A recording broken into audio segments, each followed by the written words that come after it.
बाकी ये मालिक प्रेम केहू के पूरा होला ना सबसे अधूरा रहेला। थोड़ा देख ला संजय भैया रिदम हो भत्ता बोला ओकर बेस पर टोन खोल दा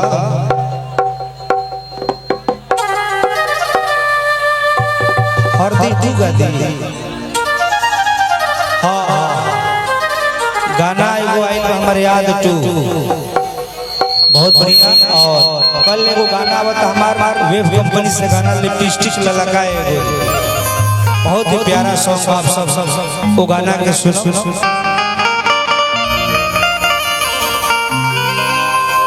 एक लड़का एक लड़की से साहब इतना मोहब्बत करता है कितना करता है कितना वो दोनों में इतना प्रेम बा तो करा बिना वो नहीं खेल रहा तो करा बिना वो नहीं खेल रहा। आजकल के ऐसा जमाना हो रहा है कैसा कि लड़की खातिर अपन करेजा अपन फेफड़ा निकाल के दे दे किडनी निकाल के दे दे। हाँ एक दिन लड़की आपको जरूर धोखा दे बेवफाई कर दी। एगो गाना हम गौले रहनी तो कैसे लड़किया के शादी हो गई बा आई कलश के सोना तो शादी होता तन माइक दे रे तोर शादी होता ए न मुंडा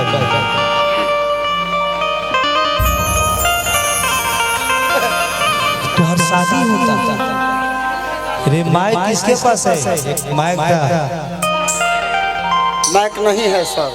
बहुत अच्छा बोलती है मंडल लो मंडल ओहो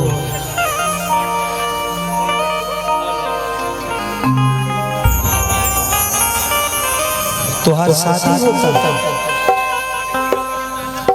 एक करेजा का हो हम कहतनी कि रउआ अपन संसार बसा ली। हाँ काहे से कि हम केहू दूसर के अमानत हो गई बानी। हम संसार बसा लिए ते चलो मजा मारो।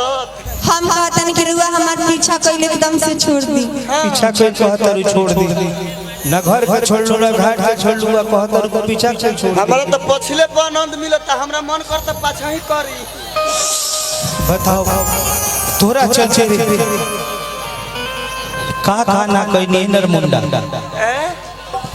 तोरा चलचे बाबू इनकर पाछा हमरा बहुत अच्छा लागता।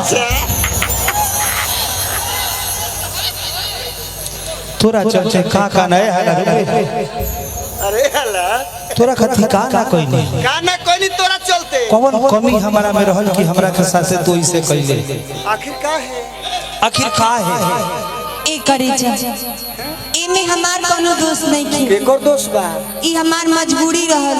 काठी के हम अपन बाबू माई के बात ना काट सके। धन हर तार बाप तार माई जान गई कि तू हमरा किस्मत में रह तोरा से कइले बानी कि तोरा बाबू माई के कइले बानी।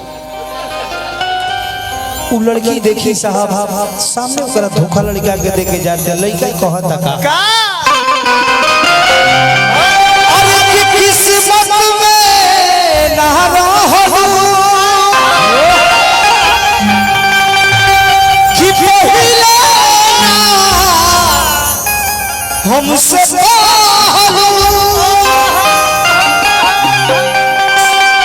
अरे कि प्रेम धारा में ना बहती अगर पहले कहले रहतू ततना कदम अतना बात हम ना बढ़ौले रहतू ए दरिया में ना डूबती हम भले गहिरा में डूब जाई। अरे कि प्रेम धारा में ना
न घर के छोड़ ले न घाट के छोड़ ले हमरा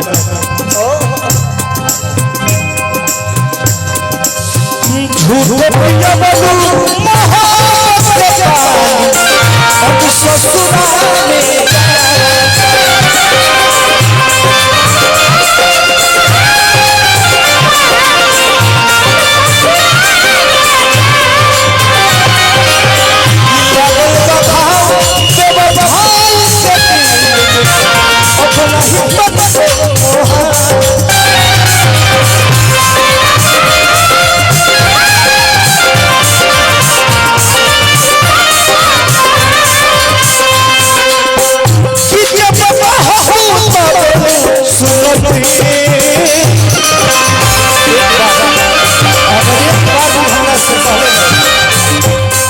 राजा तार जीवन में साथ ना दे तो तोरा के खुशी खुशी त्याग कर रहते न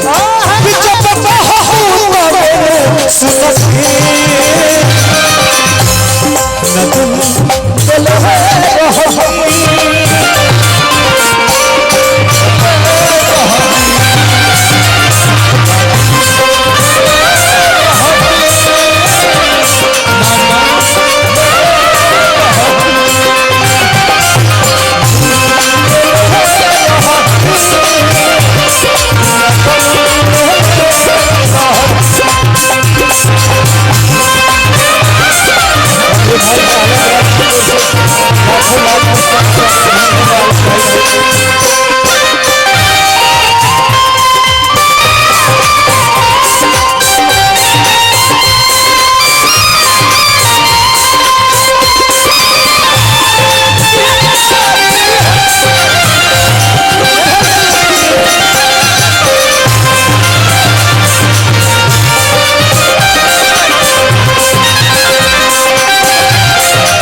तो सजा देता है, प्यार एक तरफ से होता है तो सजा देता है, प्यार दोनों तरफ से होता है तभी मजा देता है।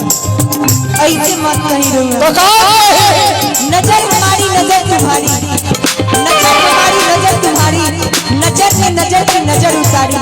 अरे नजर ने देखा आपको ऐसे, जाने किसकी नजर लग गई मोहब्बत को हमारी।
आलम भाई ऐसे गायक है जो सैड सॉन्ग गा दी हम शायद केहू गायक गाई सैड सॉन्ग के किंग आदमी हवे। अब बहुत सारे इनकर गीत हम सुनने बानी जो इतना दर्द भरी गावे ले जखम से देखी भैया की ओर से लाखों लाखों पुरस्कार हवे विमलेश जी के कि अनिल आलम